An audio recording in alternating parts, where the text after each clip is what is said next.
Olá pessoal, tudo bem com vocês? Hoje nós vamos tratar em nossa matéria de psicologia infantil de um tema um tanto quanto delicado. Nós vamos falar sobre a violência que as crianças podem sofrer e também qual é o devido cuidado de enfermagem a essas crianças, tá? Pessoal, a violência ela ainda é um tabu muito grande em nossa sociedade, né? Uma vez que as crianças poderão ter essa dificuldade de se expressar, esses sinais eles podem ser delicados de serem reconhecidos, mas ainda assim nós profissionais de enfermagem devemos ter um olhar muito abrangente para assim podermos reconhecer quando essas crianças sofrem possíveis tipos de violência e garantirmos a ela a assistência de enfermagem adequada, de modo a retirarmos essas situações, as crianças dessa situação de risco pelo nosso olhar clínico, tá? Então a violência infantil ela ainda é um fator surpresa na nossa sociedade. Muitas pessoas, inclusive profissionais, têm dificuldade em aceitar principalmente a violência sexual por conta de todos os tabus envolvidos, tá? Principalmente quando essa violência é praticada no âmbito familiar da criança, tá? Então, o Estatuto da Criança e do Adolescente, ele diz que é dever da comunidade e da sociedade em assegurar a educação, o lazer, a integridade física, o acesso a serviços de saúde e a liberdade das crianças e dos adolescentes, tá? O artigo 18 diz que é dever de todos velar pela dignidade da criança e do adolescente, tá? Fazendo com que essa criança ela seja ela não tenha situações que coloquem ela em constrangimento, que possam aterrorizar a criança, tá? E o artigo 70 ele diz que é dever de todos prevenir a ocorrência de ameaça ou violação dos direitos da criança e do adolescente. Ok? Vamos lá, então, falar dos tipos de violência que as crianças podem sofrer. As crianças, elas podem sofrer os maus tratos físicos quando uma pessoa usa da sua força física de forma intencional ou não intencional, praticadas por pais responsáveis, com o objetivo de ferir ou danificar a criança, tá?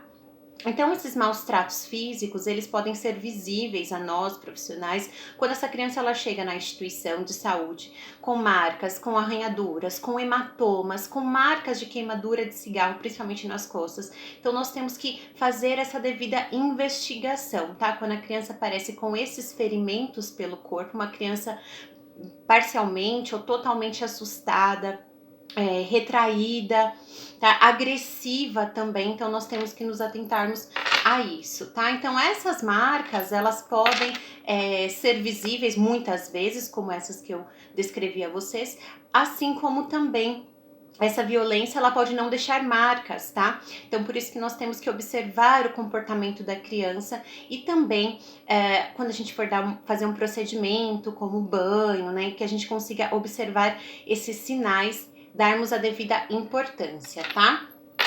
A síndrome da criança espancada refere-se usualmente a crianças de baixa idade que sofrem ferimentos inusitados, fraturas, queimaduras, tá? Então nós temos que nos atentarmos a essas lesões que as crianças podem apresentar e perguntarmos da onde veio, né? Perguntarmos, adquirirmos esse vínculo de confiança com a criança para que assim a gente obtenha as informações que são necessárias e que farão com que nós possamos tirar a criança dessa situação de risco, tá? Os maus tratos psicológicos. Esses maus tratos, eles são mais delicados, porque eles são subjetivos, ou seja, não deixarão marcas físicas, porém emocionais e comportamentais na criança, tais como uma criança extremamente chorosa, extremamente retraída, extremamente assustada, com dificuldade de criar vínculos. Então nós podemos pressupor que quando a criança apresenta todos esses sinais, ela pode sofrer dos maus tratos psicológicos, tá? Isso pode ser a criança que sofre depreciação, a criança que é ignorada dentro do seu contexto familiar, Isso pode deixar marcas que a criança levará para sempre, tá? Inclusive vão refletir no seu comportamento enquanto adultos. Então nós temos que nos atentarmos quando essa criança se mostra um tanto quanto retraída, assustada, tá? Então nós temos que pressupor que pode sim acontecer os maus tratos psicológicos, porque eles não são visíveis, né, a olho nu, mas o comportamento da criança pode deixar muitas vezes claro que ela sofre esses tipos de maus tratos, os maus tratos psicológicos, tá? A negligência. Pessoal, quando uma criança ela sofre negligência, quais são as necessidades básicas da criança? Alimentação, sono e repouso, lazer, acesso a serviços médicos, a educação. Quando a criança ela é privada dessas necessidades básicas para a sua a existência, ela sofre ali uns maus tratos conceituado como negligência. Como nós, profissionais de enfermagem, iremos reconhecer os sinais dessa negligência?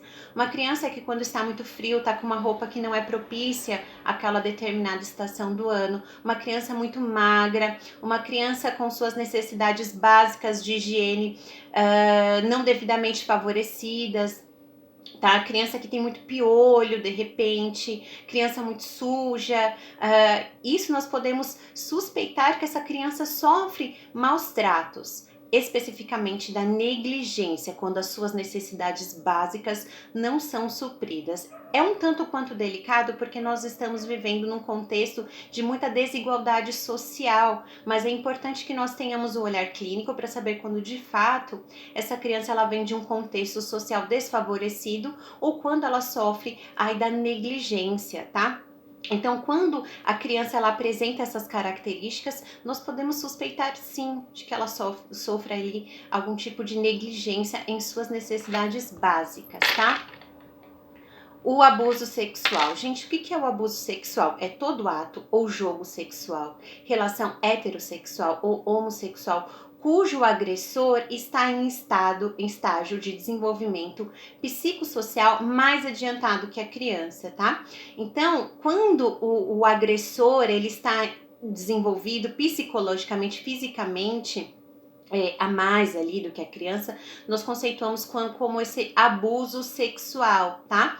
E isso é uma situação tanto quanto delicada, porque ela vai trazer marcas intensas na vida do indivíduo que sofre esse tipo de violência. Então é muito importante que nós, os profissionais de enfermagem, tenhamos esse olhar clínico, tá? Quando a criança, por vezes, ela apresenta todos aqueles comportamentos característicos como irritabilidade, uma criança muito assustada, uma criança muito agressiva, tá? Uma criança com muito medo, tá? E com marcas que o corpo dela poderá evidenciar, nós podemos suspeitar que essa criança ela sofra abuso sexual e é uma situação muito delicada que por nós deve ser observada, tá? Então pode variar desde atos que não existam contato sexual havendo ou não a penetração. Então muitas pessoas acreditam que para que o abuso sexual ocorra necessita da penetração, quando não, tá? Então o abuso sexual ele tem várias características, tá? Desde insinuações, tá? Desde o ato propriamente dito. Então nós temos que nos atentarmos a essas questões, tá? Então o abuso sexual ele tem várias diferenciações, ele tem uma gama muito extensa e vamos falar delas.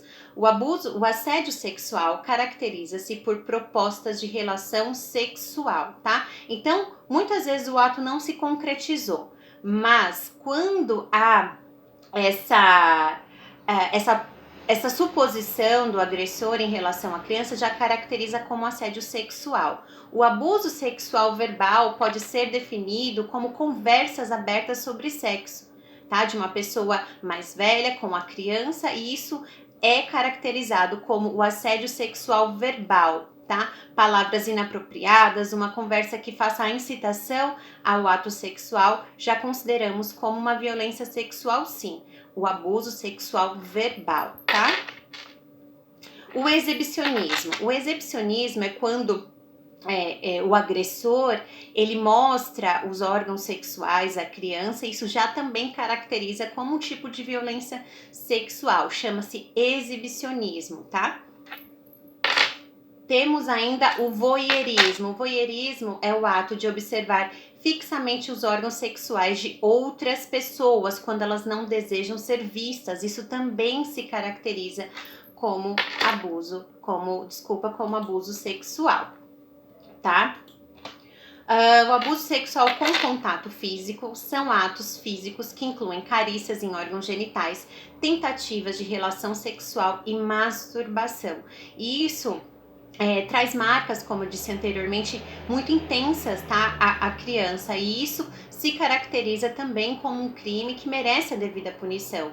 Então, quando as crianças elas passam por esse tipo de violência, isso vai interferir de um modo muito notório na sua vida adulta, atrapalhando seus relacionamentos, atrapalhando o seu desenvolvimento físico, psíquico. Então, nós enquanto profissionais, nós deveremos estar atentos aos relatos que essas crianças nos dizem, tá?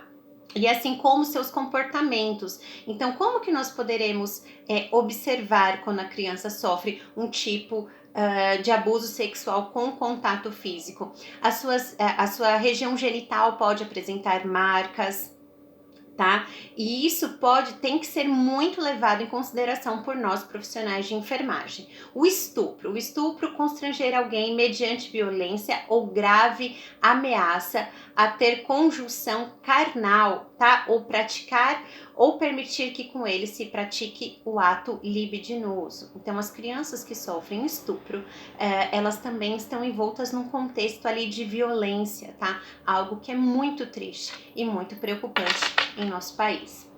E a pedofilia, gente? A pedofilia é um desvio no desenvolvimento da sexualidade, caracterizado pelo desejo sexual de forma compulsiva com a criança e o adolescente, tá? O indivíduo, o pedófilo, ele é caracterizado ali como um criminoso, mas como alguém que detém aí de um distúrbio psíquico muito grave, porque é um ato...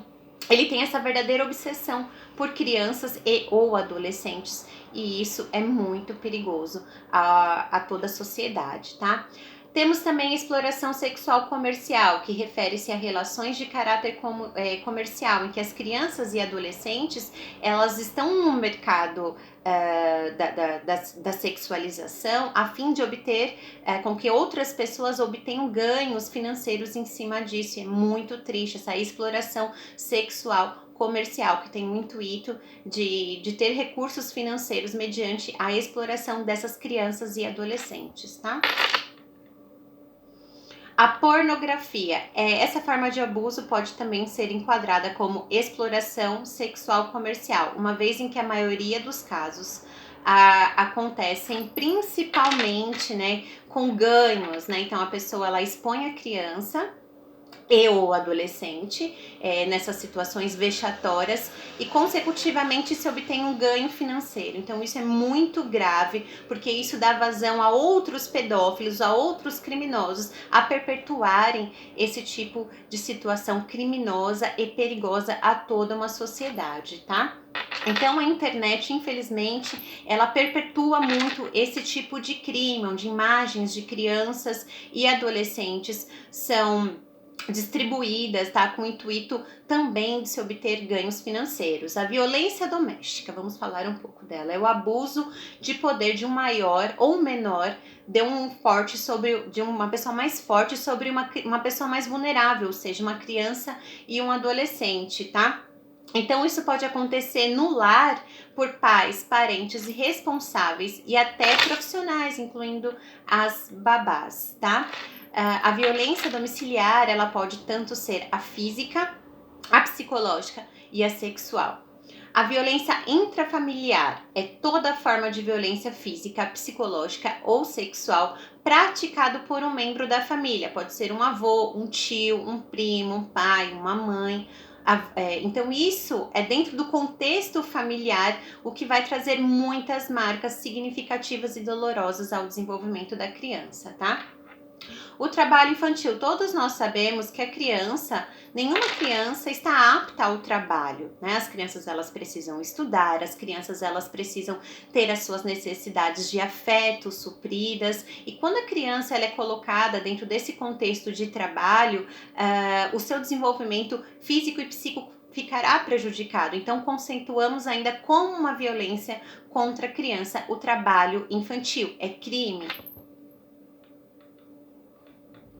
O bullying. Pessoal, o bullying, infelizmente, ele vem acontecendo com muita frequência em nosso país, onde a criança ou o adolescente ele é colocado em uma situação vexatória, onde muitas vezes algumas de suas características físicas são colocadas ali a modo de fazer com que ele fique em situação vexatória, constrangedora. E isso traz muitas marcas, a criança ela fica com a sua autoestima muito baixa, ela fica com muita dificuldade em se inserir no meio social por conta desse tipo de violência. Então, o bullying, ele é crime e deve ser banido, uma vez que a pessoa que sofre esse tipo de violência trará marcas também muito significativas em sua vida adulta, tá?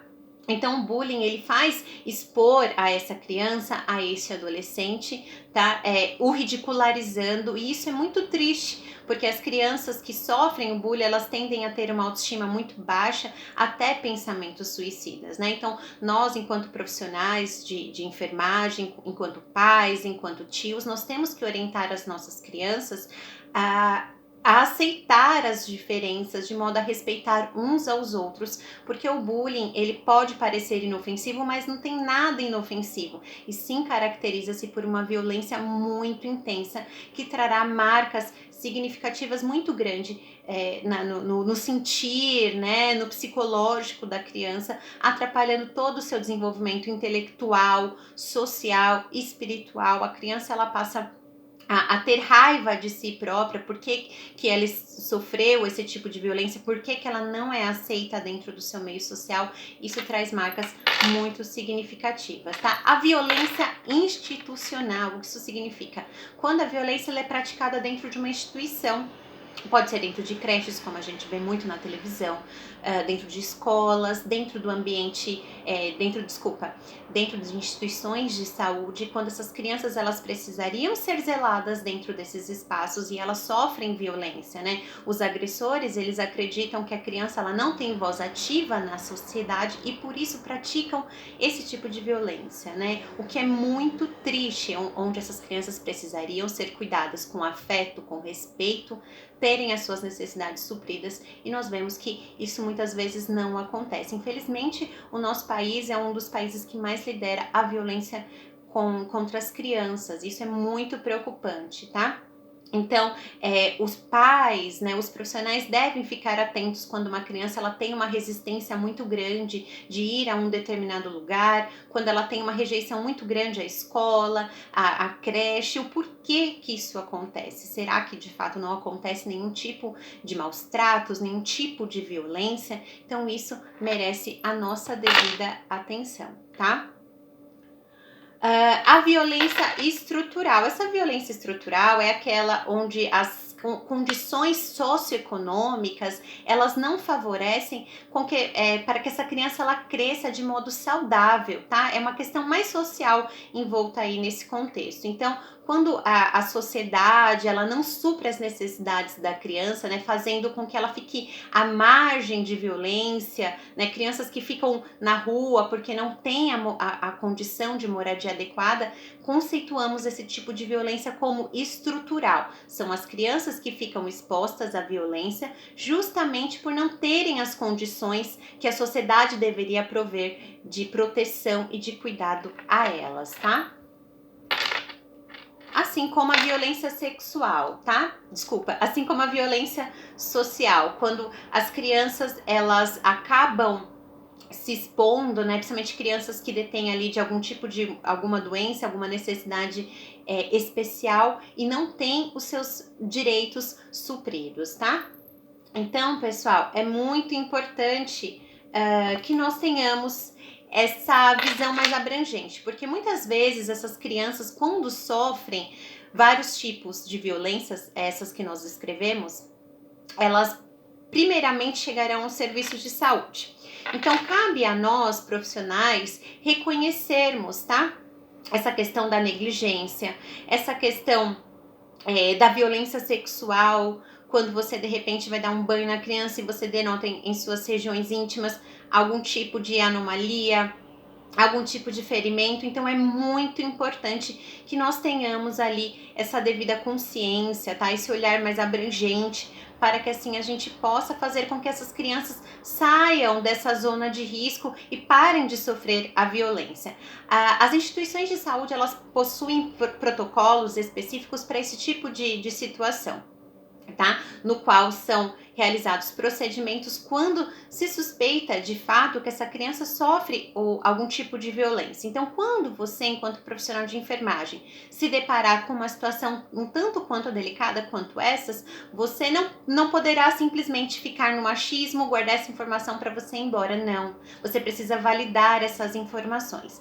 Falar para a sua enfermeira responsável, que poderá também entrar em contato com os outros profissionais da nossa equipe multidisciplinar, né?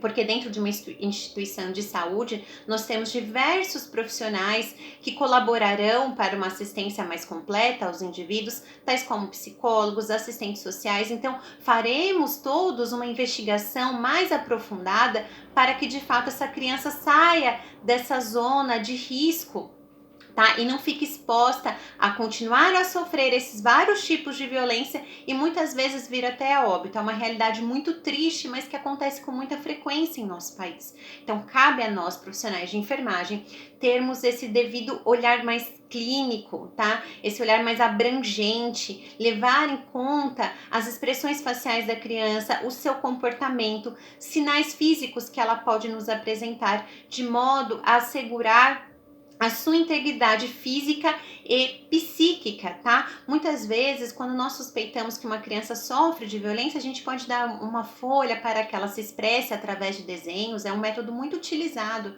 né? Já que as crianças, muitas vezes, elas terão a dificuldade de se expressar, até mesmo porque elas estão no processo de desenvolvimento, né, psíquico. Então os desenhos, eles podem nos ajudar muito a obter informações mais precisas, criar esse vínculo mais de confiança com a criança. Isso é muito importante. Observar o perfil de seus cuidadores, de seus familiares, também é muito importante, tá? Observar quando essa criança aparece de modo muito contínuo na instituição de saúde, com ferimentos, com lesões, o porquê que isso acontece, tá? Então, cabe a nós termos essa visão mais abrangente, que fará com que essa criança saia dessa zona de risco, tá? Então, isso é muito importante, que o profissional ele detenha desses devidos conhecimentos. Uma criança que sofre algum tipo de violência física, ela tende a crescer um indivíduo, se não devidamente tratada, ela pode crescer um indivíduo